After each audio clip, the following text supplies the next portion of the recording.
Halo, jumpa lagi bersama saya Amanda dalam seri pembelajaran statistika. Setelah sebelumnya kita sudah mempelajari bagaimana melakukan salah satu uji prasyarat, yaitu uji normalitas. Selanjutnya, pada kesempatan kali ini kita akan membahas tentang uji prasyarat lain yang akan kita gunakan jika kita ingin membandingkan atau melakukan statistik terhadap dua atau lebih kelompok populasi ya. Ya, jadi uji yang akan kita pelajari hari ini itu dikenal dengan istilah uji homogenitas. Jadi uji homogenitas itu merupakan suatu prosedur uji statistik yang bertujuan untuk memperlihatkan bahwa dua atau lebih kelompok data sampel yang telah diambil itu berasal dari populasi yang memiliki variansi yang sama. Variansi yang sama di sini maksudnya adalah data-data tersebut itu sebaran datanya sama. Nah, tidak seperti uji normalitas yang hanya khusus digunakan untuk statistik parametrik yang menyarankan data minimal berskala interval, uji homogenitas ini dapat digunakan untuk semua jenis data ya. Mulai dari data nominal sampai data berskala rasio. Tapi itu ada nanti perbedaan antara jenis uji homogenitas yang digunakan untuk jenis-jenis data tersebut. Untuk statistik parametrik sendiri, uji homogenitas ini hanya digunakan pada uji parametrik yang menguji perbedaan antara dua kelompok atau beberapa kelompok yang berbeda subjeknya atau sumber datanya. Ya, jadi dia tidak diterapkan pada satu kelompok. Jadi kalau misalnya kita mau melakukan uji statistik hanya terhadap satu kelompok, ini uji homogenitas ini tidak perlu kita lakukan. Selanjutnya kita akan melihat jenis-jenis uji homogenitas berdasarkan fungsi dan tujuannya ya. Jadi uji homogenitas yang pertama dan yang paling umum digunakan itu adalah uji F. Jadi uji F ini uji Fisher F ya itu digunakan untuk menguji homogenitas variansi dari dua kelompok data dengan menghitung perbandingan variansi kelompok data 1 dengan variansi kelompok data 2, lalu membandingkannya dengan F-tabel berdasarkan tingkat keyakinan dan derajat kebebasan dari kedua kelompok tersebut ya. Jadi persyaratan utama untuk uji F ini adalah uh, hanya bisa kita lakukan untuk dua kelompok ya. Dan dua kelompok ini tidak harus jumlah datanya itu sama. Yang jelas dia hanya bisa diterapkan untuk membandingkan dua kelompok. Terus yang berikutnya ada uji Harley. Jadi uji Harley ini merupakan uji homogenitas yang digunakan untuk beberapa kelompok data dengan jumlah N atau jumlah data yang sama. Uji Harley dilakukan dengan membandingkan varians terbesar dengan varians terkecil ya. Jadi dia caranya itu kurang lebih sama dengan uji F ini, tapi kalau untuk uji Harley dia itu bisa dilakukan untuk beberapa kelompok ya. Tadi uji F kan hanya dua kelompok ya. Sementara uji Harley ini bisa untuk beberapa kelompok, tapi persyaratannya itu kelompok-kelompok itu harus memiliki jumlah data yang sama. Yang berikutnya adalah uji Bartlett. Jadi uji Bartlett ini digunakan sama seperti di uji Harley untuk menguji homogenitas dari dua atau lebih kelompok data. Uji Bartlett ini lebih cocok digunakan jika ada bukti kuat bahwa data berdistribusi normal ya. Jadi ini uji Bartlett salah satu uji yang digunakan biasanya berpasangan dengan uji normalitas. Ya, jadi kalau misalnya kita ingin melakukan suatu uji statistik yang menyarankan uji normalitas dan uji homogenitas, paling umum itu digunakan adalah uji Bartlett ini untuk menguji homogenitasnya karena dia itu lebih bagus diterapkan pada data yang telah terbukti berdistribusi normal. Terus uji Bartlett ini juga bisa dilakukan terhadap dua kelompok, minimal dua kelompok, dan bisa juga lebih dari dua kelompok. Yang berikutnya ada uji Levin-nya. Jadi uji Levin ini digunakan untuk menguji homogenitas varians untuk lebih dari dua kelompok data dan merupakan alternatif dari uji Bartlett. Ya. Jadi dia merupakan alternatif dari uji Bartlett tadi. Uji Levin ini dilakukan dengan cara mencari selisih masing-masing data dengan rata-rata kelompoknya. Terus dia itu lebih bagus digunakan jika jumlah data antar kelompok sama. Ya, jadi dia sama seperti uji Harley, itu menyarankan jumlah data dari kelompok-kelompok yang mau kita uji itu harus sama. Ya, sementara tadi kan kalau uji Bartlett itu tidak harus sama ya, ada jumlah datanya. Sementara kalau uji Levin dia itu jumlah datanya harus sama. Selanjutnya ada uji Cochrane. Nah, tadi kalau misalnya uji-uji yang di atas keempat uji sebelumnya ini Dia itu biasanya dilakukan pada data yang berskala interval dan rasio. Uji Fokker ini bisa kita lakukan untuk data-data yang skalanya itu adalah nominal atau ordinal, ya. Jadi tujuannya juga sama untuk menguji homogenitas dan dia ini bisa dilakukan untuk minimal dua kelompok. Jadi bisa dua kelompok, tiga dan seterusnya, ya. Dan syarat yang berikutnya juga adalah kelompok-kelompok ini harus bersifat dependen atau tidak saling bebas. Jadi apa? Apa yang terjadi di satu kelompok itu dia berhubungan dengan apa yang terjadi di kelompok lain. Itu yang dikatakan dengan kelompok-kelompok yang bersifat dependen. Nah, yang akan kita bahas pada video kali ini itu adalah uji F dan uji Bartlett ya. Saya akan menjelaskan langkahnya dan contohnya satu persatu. Oke, sebelum masuk ke contoh, kita lihat dulu bagaimana rumusan hipotesis untuk uji homogenitas ini. Jadi rumusan hipotesisnya itu untuk hipotesis 0 itu menyatakan kalau semua kelompok memiliki varians yang sama atau homogen, sementara hipotesis alternatifnya minimal ada satu pasang kelompok populasi yang memiliki varians yang berbeda atau dia tidak homogen. Uh, apa apa kata-kata lain atau pernyataan lain untuk H1-nya itu adalah minimal dua varian populasi tidak sama, ya. Nah, sekarang kita lihat kan ini dia itu bisa lebih dari dua kelompok ya. Kita lihat dulu pernyataan kelompoknya kalau misalnya jumlah kelompoknya belum kita ketahui. Jadi ini untuk i kelompok ya, jumlah kelompok tertentu. Itu H0-nya bisa kita tuliskan dengan ini, sigma 1 kuadrat sama dengan sigma 2 kuadrat sama dengan, dan seterusnya sampai sigma I kuadrat. Sementara hipotesis alternatifnya itu sigma M kuadrat tidak sama dengan sigma N kuadrat untuk M dan N itu 1, 2, sampai I ya. Jadi ini untuk jumlah kelompok yang umum yang kita belum tahu. Nanti kita akan lihat bagaimana kalau spesifik ke beberapa kelompok tertentu. Eh, saya juga mau mengingatkan kalau misalnya kita membuat hipotesis statistik seperti ini, yang kita tuliskan dalam pernyataan hipotesis statistik sekali lagi itu merupakan parameter ya, bukan statistiknya.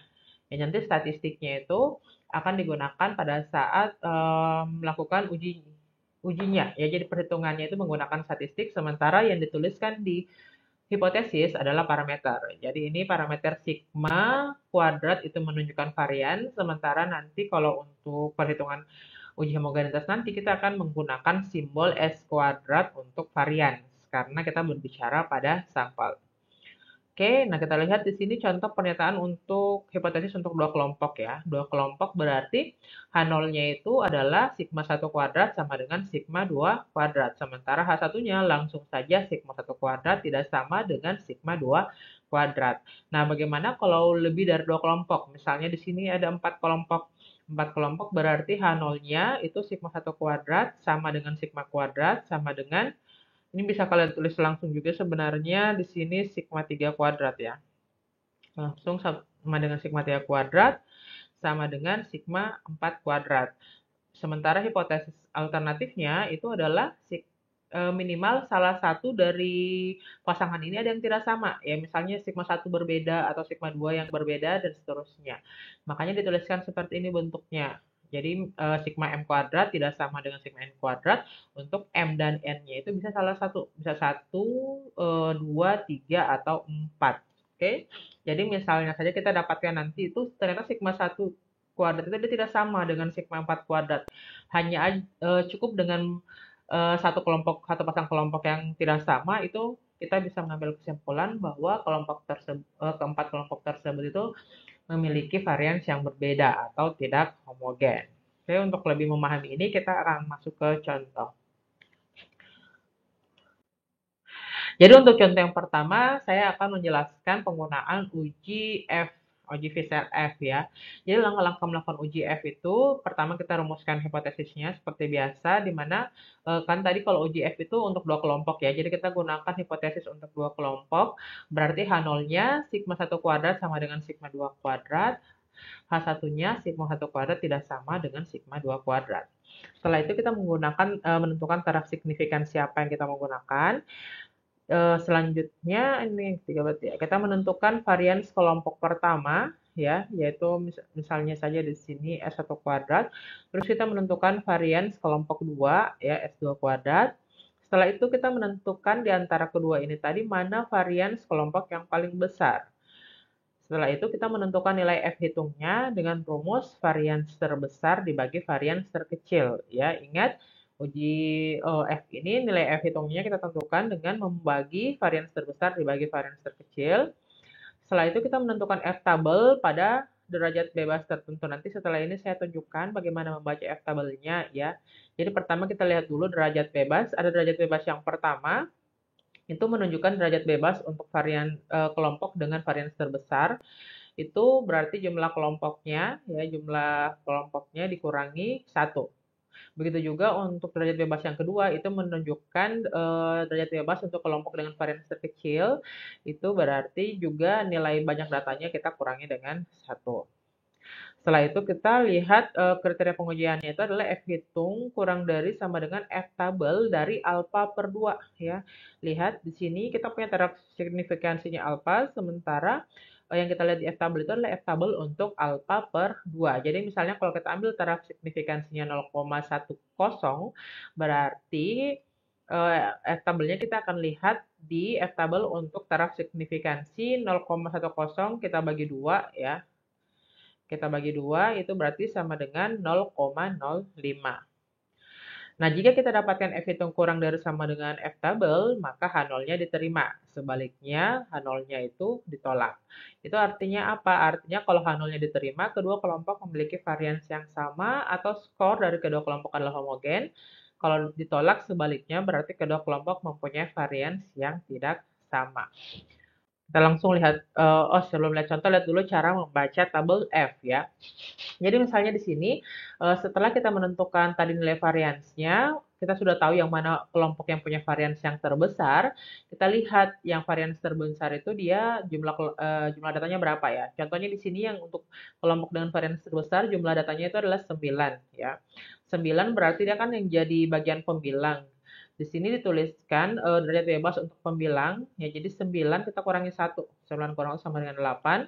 Terus sementara kelompok yang dengan varians terkecil itu misalnya N-nya 7. Ya, berarti derajat bebasnya adalah 7 kurang 1 itu sama dengan 6.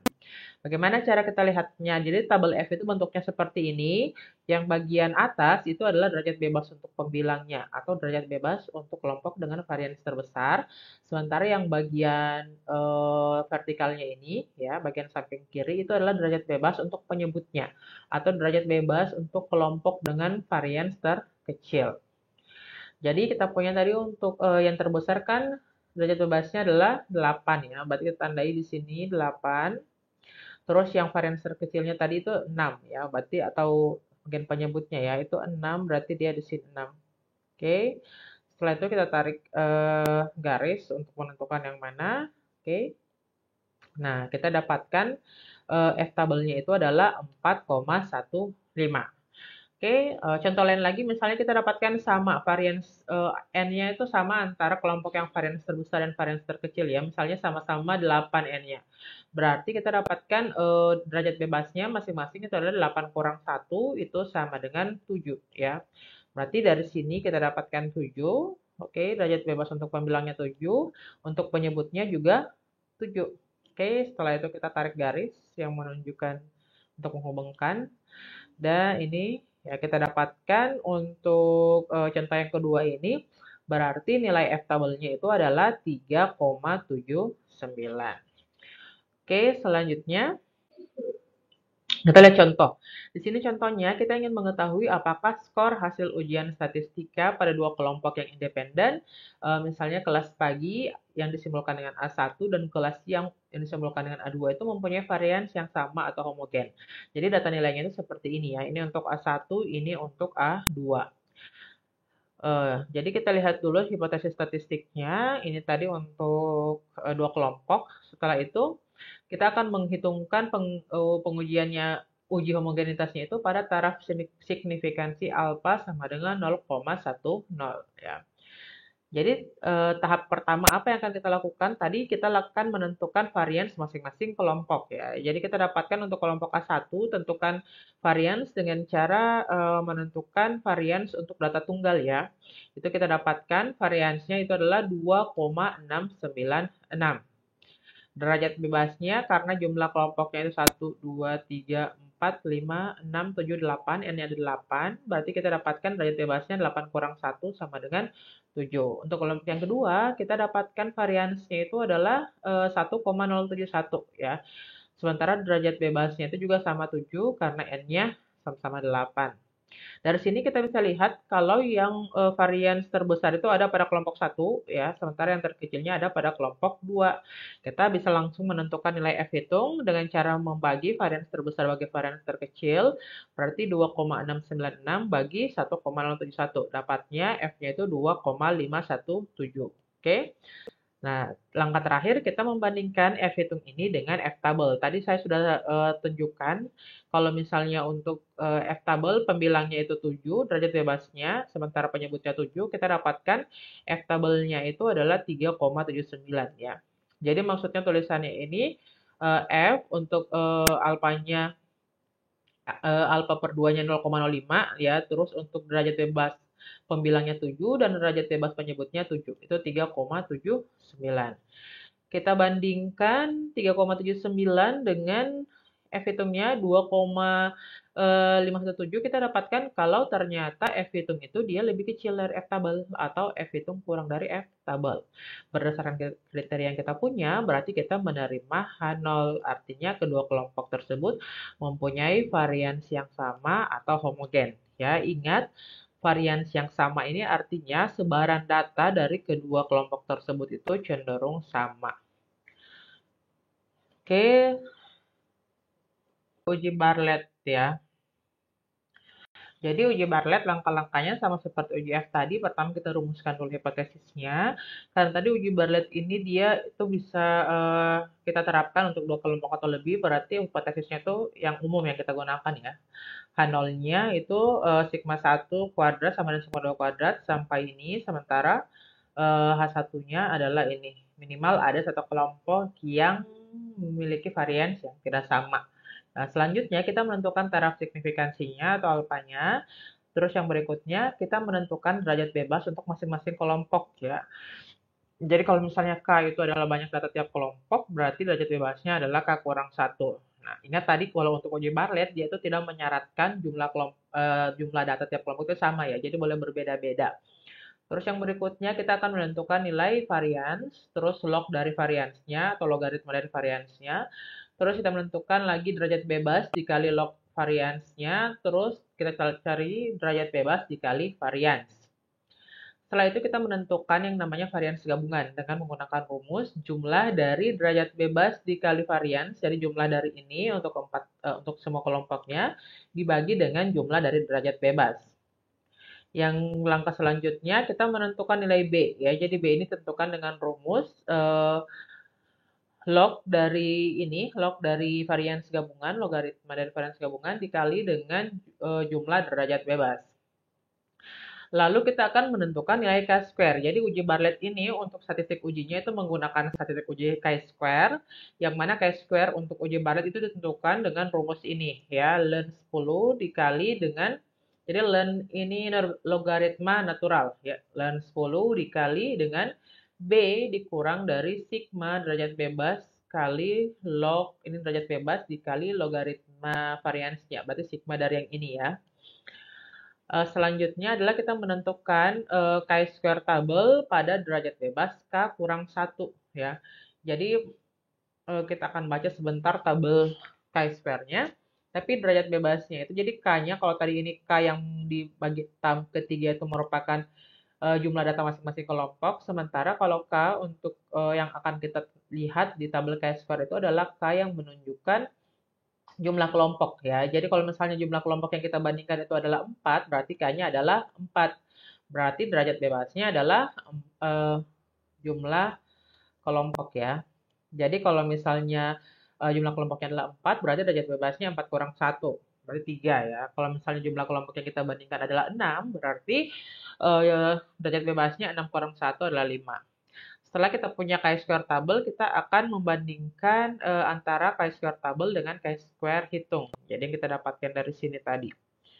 Kriteria pengujiannya itu adalah chi-square kurang dari sama dengan chi-square tabel. Kalau itu berarti H0-nya diterima, sementara sebaliknya kalau chi-square-nya lebih dari chi-square tabel berarti H0-nya ditolak. Itu artinya apa? Artinya kalau misalnya H0 diterima, berarti semua kelompok memiliki varians yang sama atau skor ini bukan keempat ya, dari semua kelompok ya.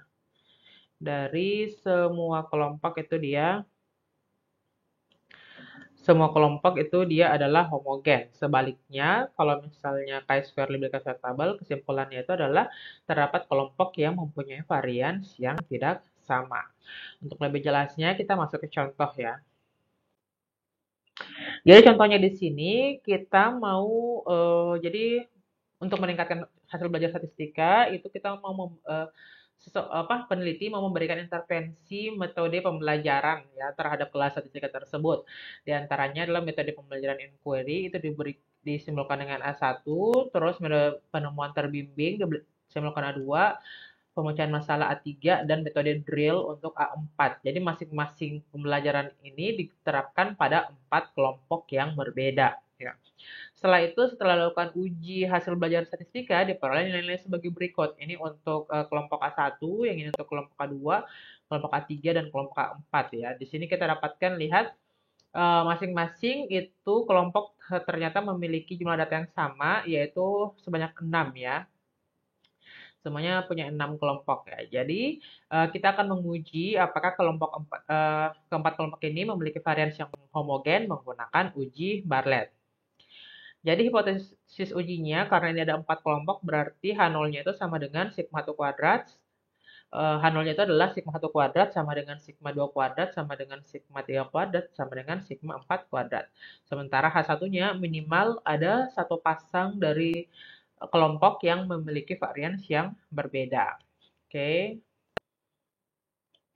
Oke, sebelum masuk ke uji statistiknya, kita akan lihat dulu cara untuk membaca tabel chi-square ya. Tadi kita punya untuk membaca chi-square tabel, kita akan menggunakan derajat bebas banyaknya kelompok dikurangi 1. Jadi banyaknya kelompok tadi ada 4 kelompok, dikurang 1 berarti derajat bebasnya 3 ya. Jadi ada tabel chi-square yang tulis DB, ada juga yang tulis V. Jadi V ini juga menunjukkan derajat bebas. Alfa yang kita gunakan tadi adalah 0,05 ya. Jadi kita tinggal lihat derajat bebasnya 3 berarti di sini, terus menggunakan alfa 0,05 berarti yang ini ya. Terus kita tinggal pasangkan ya dan kita dapatkan kalau nilai chi-square tabelnya itu adalah 7,8147. Oke, atau kalau kita bulatkan 7,81. Nah, selanjutnya tadi kita sudah lihat yang mau kita tentukan untuk melakukan uji Bartlett ini yang pertama derajat bebas masing-masing kelompok ya. Karena tadi tiap kelompok A1 itu tidak punya jumlah kelompoknya 6, jumlah datanya 6 berarti 6 kurang 1 sama dengan 5 ya. Dan tadi kebetulan keempat kelompok itu punya jumlah data yang sama, semuanya 6 ya. Jadi 6 kurang 1 semuanya 5 hasilnya di sini ya. Ingat, bisa saja berbeda kalau misalnya jumlah data di tiap suatu kelompok itu berbeda. Misalnya kita dapatkan kalau di contoh lain kita dapatkan kelompok yang A2 ini dia jumlah datanya misalnya 9. Berarti kita akan dapatkan derajat bebasnya adalah 9 kurang 1 sama dengan 8. Oke. Selanjutnya kita menentukan varians masing-masing kelompok dengan cara menghitung varians untuk data tunggal. Itu kita dapatkan untuk kelompok 1 ini variansnya ini 0,667, kelompok 2 ini, kelompok 3 ini, kelompok 4 yang ini ya. Terus oh ya, ingat tadi karena kita akan menggunakan jumlahnya, berarti kita lihat ya, sigmanya itu untuk derajat bebas jumlahnya 20, sementara untuk varians jumlahnya adalah 3 ya. Selanjutnya adalah log dari sigma. Ya, ini untuk log dari sigma kalian bisa menentukan menggunakan kalkulator atau bisa cari juga dengan bantuan Microsoft Excel ya. Untuk ini misalnya kelompok pertama berarti kita tentukan log dari 0,667. Itu dapatnya negatif 0,1761 ya. Dicari dengan cara yang sama untuk keempat kelompok lainnya. Setelah itu kita lakukan kita kali ya derajat bebas dikali log variansnya.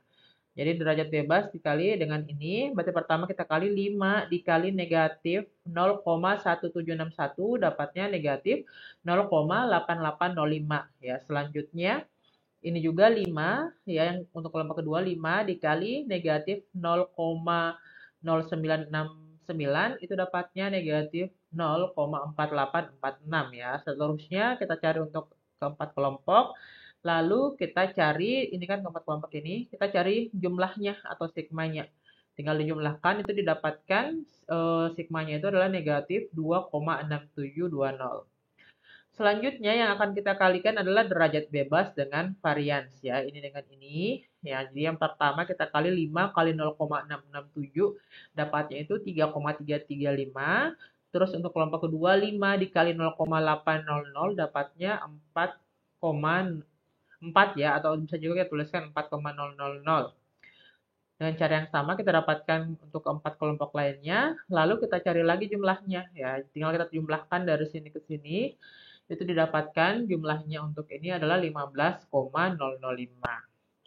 Setelah itu tadi yang langkah selanjutnya adalah kita akan menentukan varians gabungan dan nilai B-nya ya. Jadi varians gabungan yang pertama adalah ini ya, varians gabungannya berarti tadi sigma dari yang derajat bebas kali SI kuadrat. Berarti yang derajat bebas dikali varians. Kenapa SI kuadrat? Derajat bebas kali varians saya dapatnya adalah ini 15,005. Terus dibagi dengan sigma atau jumlah dari derajat bebas yaitu 20 ya. Dapatkan sigma varians gabungannya itu adalah 0,750. Selanjutnya nilai B ya. Nilai B itu didapatkan dari log dari sigma varians gabungan tadi. Terus kita kali dengan jumlah derajat bebas. Berarti log dari ini tadi log 0,750 dikali dengan sigma derajat bebasnya itu adalah 20. Ya, log 0,750 itu negatif 125. Itu kita kali dengan 20 didapatkan B-nya itu negatif 2,4988. Setelah itu kita tinggal cari chi-square-nya ya. Berarti chi-square-nya tadi itu didapatkan dari ln 10 dikali B kurang sigma derajat bebas kali log varians. Berarti yang mana tadi? Yang ini ya. Jumlahnya dari ini. Oke, ini yang akan kita gunakan.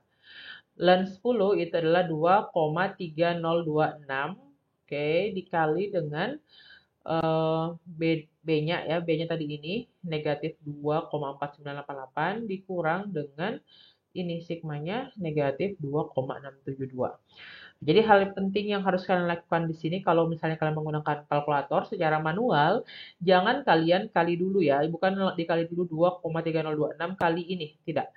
Tapi karena ini operasinya ini dalam kurung, kalian lihat di sini ada dalam kurung, berarti yang pertama kita kurangkan dulu B dikurang sigma ini, berarti kita operasikan dulu yang di sini, oke? Dikurang dulu, negatif 2,4988 dikurang negatif 2,672, dapat hasilnya apa di sini ya, misalnya X ini baru kita kalikan dengan ini, dengan ln 10-nya ya. Jangan dikali dulu ln 10 dengan ini baru kurang ya, itu akan kalian akan mendapatkan hasil yang keliru. Jadi kalian kurang dulu B dikurang sigmanya, baru dikali hasilnya baru dikali dengan ln 10. Itu didapatkan chi-square-nya itu adalah 0,3988. Oke. Setelah kita sudah punya chi-square hitung, kita tinggal bandingkan dengan chi-square tabel ya. Oke, chi-square tabelnya tadi untuk alpha 0,05 dengan derajat bebas 3, kita dapatkan tadi berapa ya? 7,814 ya. Tadi saya sudah tunjukkan caranya. Nah, tinggal kita bandingkan. Ternyata chi-square hitungnya yang ini tadi dia kurang dari chi-square tabel. Ya, itu artinya apa? Kesimpulannya adalah H0 diterima. Kalau H0 diterima, artinya keempat kelompok data mempunyai varians yang sama atau skor dari keempat kelompok tersebut dia homogen. Oke? Demikianlah tadi pembahasan saya tentang beberapa jenis uji homogenitas. Silakan dipelajari. Jika ada yang kurang dipahami, berikan pertanyaan di kolom komentar. Terima kasih atas perhatiannya. Assalamualaikum warahmatullahi wabarakatuh.